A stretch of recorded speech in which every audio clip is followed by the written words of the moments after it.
Germanica Prime est en péril. Les cultistes de Nurgle lancent une attaque dévastatrice sur le Manufactorum vital de l'Imperium.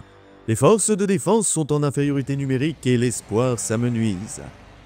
Dépassés en nombre et sans espoir de renfort, les vaillants croisés de la Holy Crusade luttent pour protéger les forges essentielles à la production de la plus sainte boisson impériale. Dans les ténèbres les plus profondes, un éclat de lumière suffit à rallumer l'espoir. Sur Germanica Prime, ce Manufactorum ne tombera pas aujourd'hui. Alors que la corruption tente de s'infiltrer jusqu'au cœur des forges sacrées de la Holy Crusade, la volonté de l'Imperium est testée, mais jamais brisée. La production de Holy ne cessera jamais, la purge des sucres corrupteurs ne connaît pas de fin. L'Empereur nous offre tout un éventail de saveurs inédites. Il n'y a plus d'autre option, plus aucun autre choix que la Holy Crusade. Vous aussi, rejoignez prestement le Librarium de Germanica et récupérez vos codes techno-arcaniques afin de profiter du grand œuvre de l'Empereur. Un esprit saint dans un corps saint, c'est la volonté de l'Empereur. Et ici, sur Germanica Prime, nous prenons cette devise très au sérieux.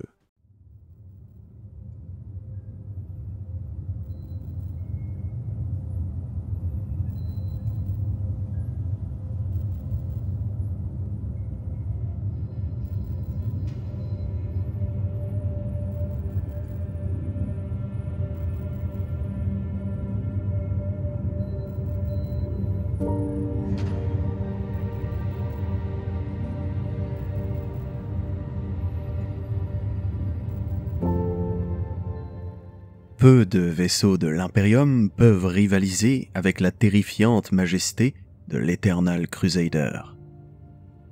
Je me souviens de la première fois que je l'ai vu, et l'impression qu'il m'a laissée ne m'a jamais quitté.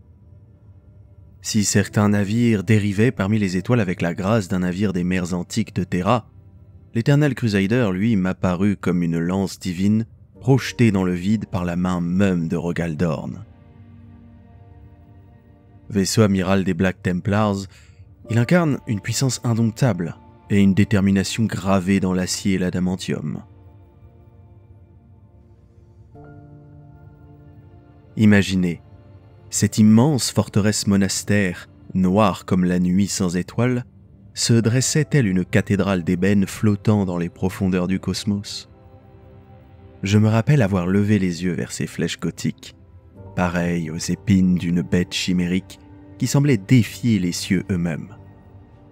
Ses flancs étincelants étaient marqués par des armes titanesques, des gueules de monstres prêtes à cracher une destruction apocalyptique. Le vaisseau tout entier semblait respirer une menace latente, son dos orné de décors baroques qui enflammaient mon imagination. Des canons colossaux, capables de réduire des cités à l'état de cendres fumantes, ornaient son échine. Ses armes, véritables griffes d'un prédateur cosmique, étaient dirigées vers l'infini, prêtes à rugir leur courroux. Sur la proue, et le long des flancs, des batteries aux mâchoires écarlates attendaient en silence, promettant un déluge de feu et de fer à ceux qui oseraient se dresser sur son chemin. La coque extérieure de l'Eternal Crusader était une œuvre d'art à la gloire de l'empereur. Des fresques dorées et des bas-reliefs sacrés dépeignant les grandes batailles de l'hérésie d'Horus, les visages héroïques de Sigismund et de Dorn même, et les serments de croisade gravés en haut gothique. Des gargouilles d'adamantium crachaient des vapeurs purifiantes dans le vide, tandis que des statues imposantes de saints guerriers veillaient depuis les bastions supérieurs. La lumière des étoiles se reflétait sur les flèches des tours, et les vitraux multicolores intégrés aux murailles projetaient des éclats de foi et de terreur dans le vide interstellaire.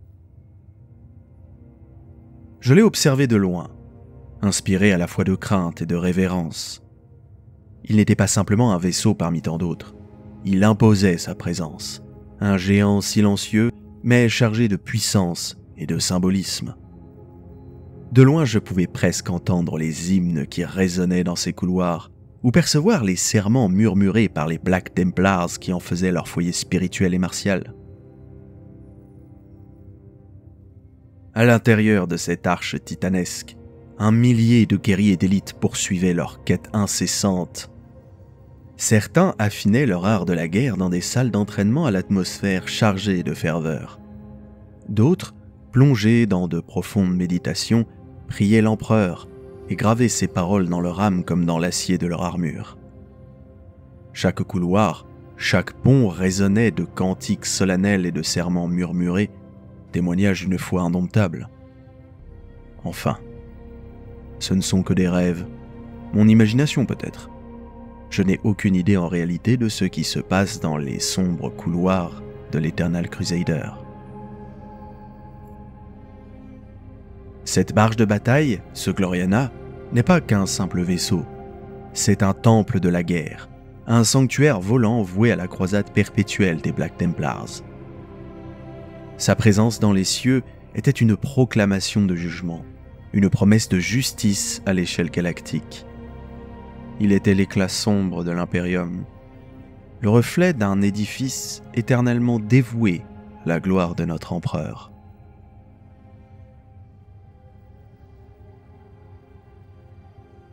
Ce navire colossal, fendant le vide au cœur de la plus grande flotte de croisade du chapitre, cet immense bâtiment de guerre abrite le sanctum de commandement du grand sénéchal.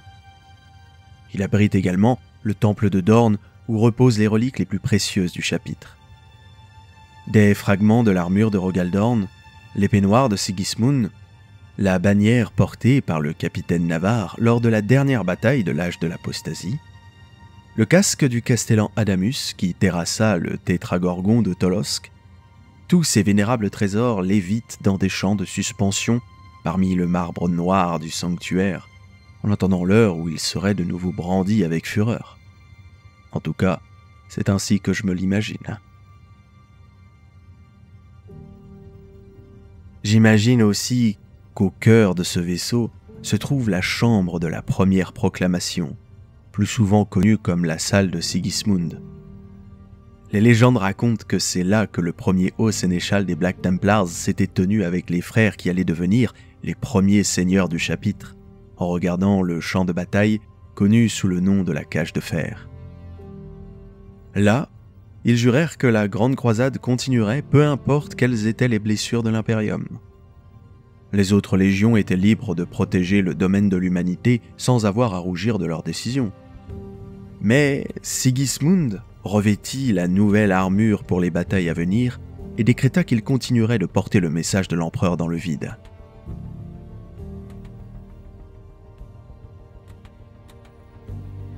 De ce que je sais, lorsque le chapitre des Black Templars fut fondé, son premier haut sénéchal, Sigismund, reçut de la part du primarque Rogaldorn l'Eternal Crusader. Ce vaisseau devint donc la pièce maîtresse de l'entreprise d'expansion des territoires de l'humanité. En toute chose, il représente l'esprit du chapitre et de son fondateur. Sigismund jura que jamais il ne se reposerait, que les Black Templars ne construiraient pas de remparts, mais seraient toujours en mouvement afin d'assumer la fonction pour laquelle l'empereur les avait créés à l'origine. Unifier la galaxie sous la férule de l'homme. Les fils de Dorn, les Imperial Fist, sont réputés pour être des défenseurs de murailles, des châtelains. Ce n'est pas tout à fait vrai des disciples de Sigismund. Pour eux, l'attaque est la seule forme de défense. Leur lame était leur parapet, leur char, leur forteresse, et ils ne sont jamais plus efficaces que lorsqu'ils sont en mouvement. Bien évidemment, la puissance de cette barge de bataille ne tient pas qu'à sa signification spirituelle. Ce vaisseau semble posséder des installations d'accostage permettant de déployer des escorteurs et des nuées d'appareils de combat dans la mêlée. Ses cellules caverneuses et ses coursives, bordées de brasero, peut accueillir le double de l'effectif de frères de bataille que pourrait embarquer une barge de bataille conventionnelle, ce qui lui permet de lancer des abordages dévastateurs ou des frappes planétaires à volonté. Si en plus de cela on y ajoute son impressionnant arsenal, il est facile de comprendre pourquoi l'Eternal Crusader est l'un des vaisseaux amiraux les plus redoutés de tout l'Imperium. Quelques faits intéressants sur ce vaisseau, voyons voir que je me souvienne. Oui, la légion renégate de la Black Legion est montée à bord de l'Eternal Crusader lors de la première croisade noire dans la porte cadienne.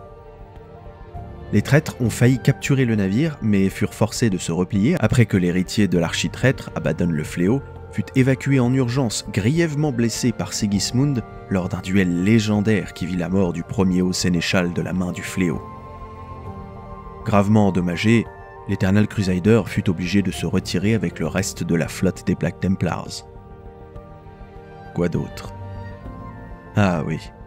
Au 32e millénaire, l'Imperium fut envahi par la plus grande WAG de tous les temps, menée par le puissant boss de guerre, la Bête. Les Black Templars furent en première ligne, mais l'Eternal Crusader croupissait en radoupe dans les chantiers navals de Sipramundi et ne fut pas prêt avant 20 ans, ce qui fit cruellement défaut au chapitre.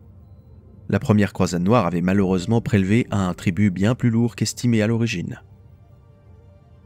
Finalement, à la fin du 41e millénaire, l'Eternal Crusader était le vaisseau de tête de la flotte combinée de Space Marines qui combattit en soutien à la flotte de guerre d'Armageddon contre les orques de Ghazghkull Mac Uruk Traka lors des premières escarmouches de la troisième guerre pour Armageddon. C'est un magnifique vaisseau, une pièce maîtresse de l'Imperium, et sa destruction ou sa disparition serait un dur coup porté aux effectifs de l'Imperium. C'est un peu comme si Phalanx disparaissait de l'orbite de Sainte Terra. Nous perdrions une partie de nous-mêmes.